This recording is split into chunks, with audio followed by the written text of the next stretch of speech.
Hey everyone, good evening. I'm back here with the 2018 Acura TLX A-Spec, and I wanted to show you guys what this car is like at night and also give you some updated driving impressions on what it's like to spend a few days with this vehicle. So I've had this since last Friday. Today it's Wednesday, so almost a week, not quite. I've gotten to know it a little bit, know some of its little idiosyncrasies and some of the things that it's good at, some of the things that it's not so good at. So we're going to go over some of that in this video and also experience this car in the dark because it kind of shines at night. It's pretty cool. First off, you can see some little red accents here that light up at night. Something you don't really notice during the day. This is actually my first time driving this car in the dark. And I do like it, especially with the white. It's super visible. You can see just a slight pearlescent flake in the paint. Looks really cool with the contrasting dark wheels.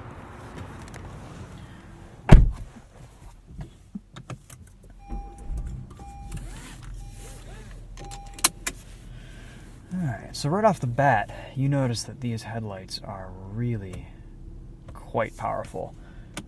They really do a nice job of illuminating everything.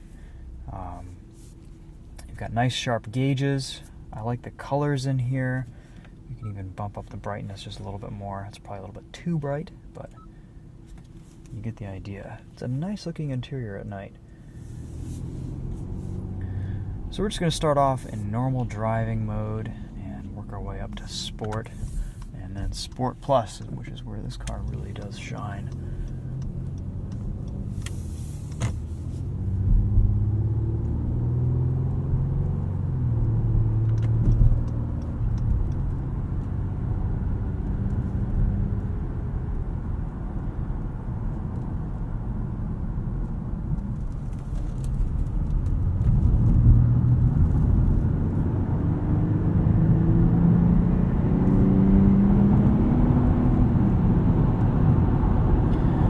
So first, I wanted to kind of go over some things that I'm not too crazy about. When driving this car in traffic, in kind of a daily driving situation, one thing that I have noticed is the transmission is just a little bit slow to respond if you need to make a quick merge or accelerate, find a gap in traffic. Sometimes it can be a little bit difficult, and you can't necessarily downshift and hold your revs and then go, because the transmission will immediately shift into, regular drive. So I'm having a little bit of trouble with the responsiveness on this car. I think the more you drive it, the more you get used to it. You can kind of learn how much throttle to input.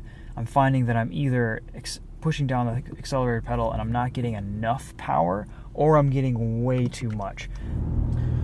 So that's about really all I have against this. I have come to appreciate some of the finer points of this car's handling. You really do have to kind of learn to drive it a little bit.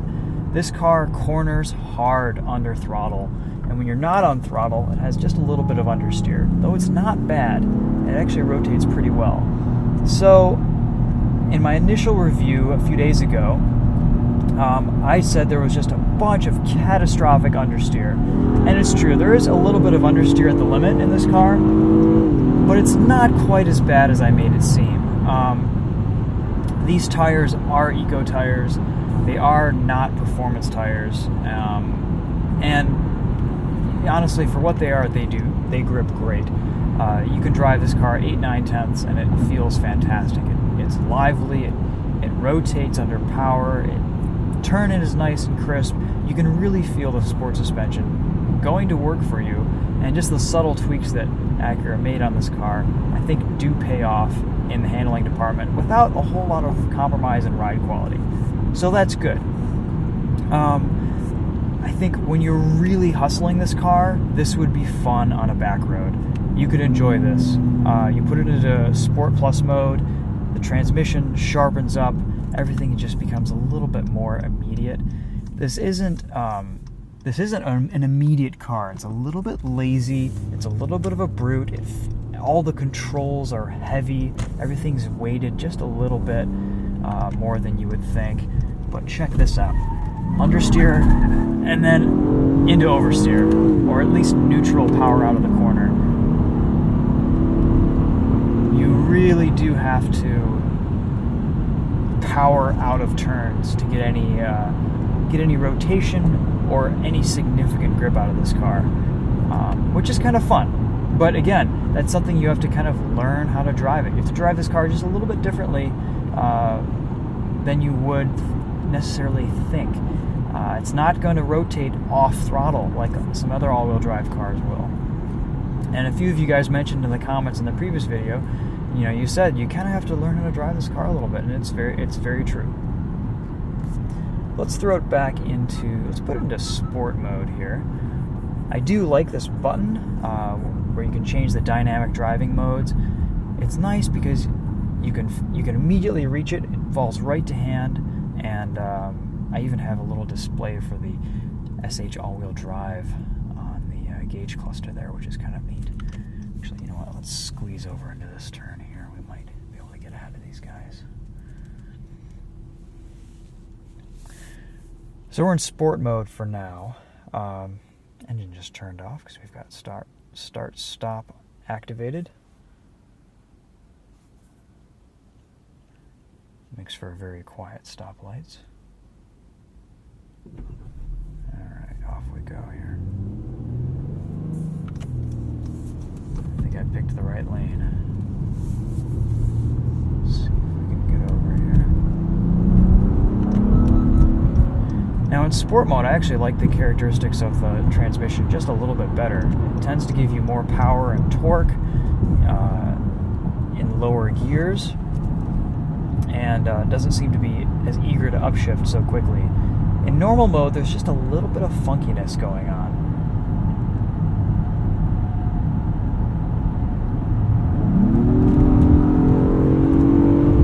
It's amazing, as soon as you get into the throttle, the car just hunkers back and just rotates right around a corner.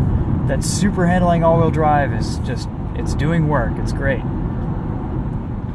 Let's talk for a minute about the radar-guided cruise control. So, lane keep assist actually seems to work pretty well in most situations. Sometimes it can be a little bit drunk, a little bit wandering back and forth, but for the most part, it keeps the car pretty well centered between the lines. And that's nice. Honda and Acura have had good systems for a couple years. Ever since I drove the latest CR-V, I've been impressed with their radar-guided cruise control. It's not 100%. You have to keep an eye on it. The cruise control works okay. It can be a little bit of a jerk sometimes, where it's braking abruptly and not quite accelerating fast enough. But for the most part, in daily driving situations, it does its job. Lane keep assist works surprisingly well. Again, you have to keep an eye on it. Sometimes it'll follow lines that you don't want it to follow, but for the most part, it's fine. No complaints there. It is nice to have those features if you ever need to go in the infotainment system, change something, change the radio station, look at the map, whatever.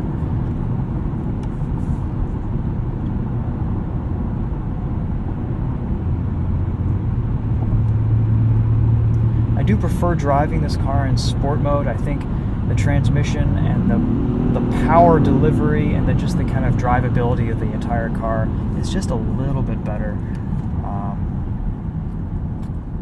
Let's take a right here. We'll throw it into Eco just for a sec, just for fun, just for a little bit. Don't worry, we'll go back into Sport Plus, but just for a minute, we're gonna sneak into Eco mode and see how it does. As you can tell, everything quiets down significantly. It's not holding revs as high. The car just kind of works more efficiently, as you would expect. I would almost call this comfort mode. I would almost recommend saying just skip using normal and just go between Eco and Sport. Those two modes seem to be the best calibrated for the car's personality. Boy, it's really empty out tonight. There are virtually no cars on the road. This is great. Alright, so we're just going to accelerate normally here in Eco. Shifting at pretty low revs. Car feels nice. If I needed to accelerate here, it feels good. You know, this is kind of a lazy car. The accelerator, the throttle, and the engine and the transmission downshift a little bit lazily. This is kind of, I was thinking about this the other day, and this is kind of the tourist show from Japan. Until you put it into Sport Plus mode, then it sharpens up pretty noticeably. There is a nice difference between Eco and Sport, Eco and Sport Plus. You can accelerate so early out of corners. You really do have to commit, though. It's kind of fun. It's you can play a game with yourself. How early can I accelerate out of this apex?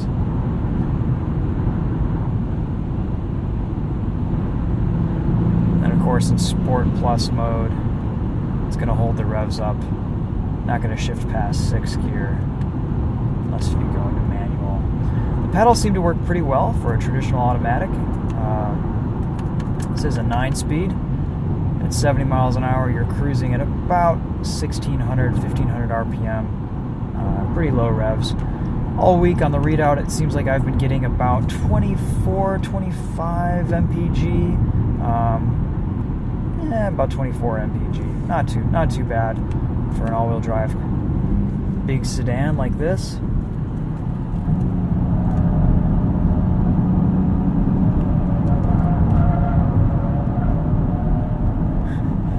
Tires complaining just a little bit there.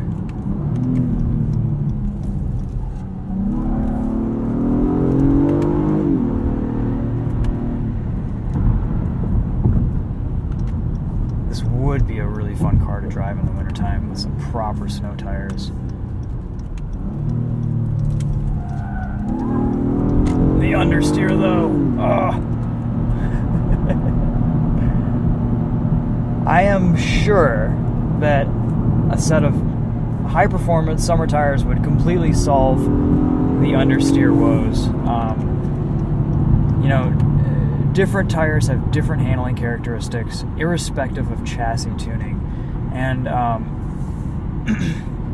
I think, from what I can tell, this chassis is it feels very well tuned up to the limit. Beyond the limit, you get all that understeer. And I think that might be more of a tire issue than necessarily a handling and balance issue with the whole suspension setup. So I'm just going to leave it at that. I think tires will solve your problem. But as it sits on Eco tires, I think these are Michelin MXM V4s or whatever, it does fine. 99% of drivers aren't going to be pushing it past this car's already pretty high limits. So, let's kind of conclude things up here. We've done some entrance ramps. You've seen the car, how it handles, how it drives. This is a sports sedan. Acuras have had kind of a cult following. The TSX, the TLX, has had a little bit of a following the last few years, and that's because Acura's been making some pretty decent cars. This isn't a bad car. Is it a good car for 45 grand? I don't know. I'm going to leave that up to you guys. I think it offers a decent amount of value. I have no complaints about the interior build quality. This car feels nice. It feels well buttoned together. It feels luxurious. It's comfortable in here. Suspension is a little stiff. It crashes around just a little bit. The steering isn't great. The throttle response isn't great. The transmission isn't awesome. But it's good. And it's not it's something you could live with on a daily basis, and I think would be a rewarding daily driver to drive. I think the looks are growing on me a little bit. The longer I've had this car, the more I like it, especially in white. One thing I have grown to appreciate is, it's probably hard to see right now at night, but there's this really cool hood line. It's kind of wavy, and that's just kind of neat to look at. I like a good hood line, and this car definitely delivers in that respect. A couple of strange things. These dual screens are a little bit weird. I'm not sure I understand their purpose. One, you can use for nav. One you can use for the audio. I guess that's useful. But most of the time, who uses navigation in cars anymore? Most of the time, it's just a massive clock. But they're there. It's fine. I feel like they could have done something a little bit better with this. But Honda's been doing weird screens for quite a while, and that's okay. The touch points are nice. Everything you interact with has a nice, solid, stiff, almost, high quality feel to it. This is definitely taking things up a level for Acura, and they've done a good job. I've gotten used to this whole transmission gear selector situation. I think it works pretty well. It's fine, no complaints there. So, there you go, guys. Let me know if you have any questions in the comments, and we can kind of go from there. This one thing is this is a really wide car. It's a little bit bigger of a sedan than I'm used to.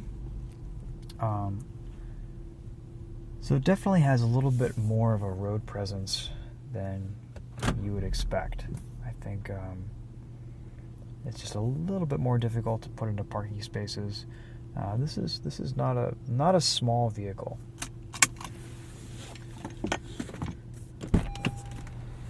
Real quick, actually, let's turn this off, and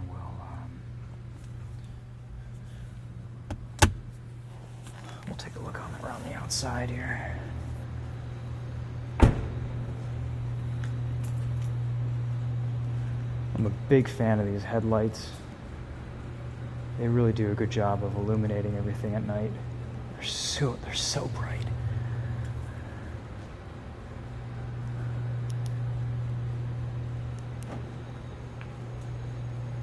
And the taillights look super cool too.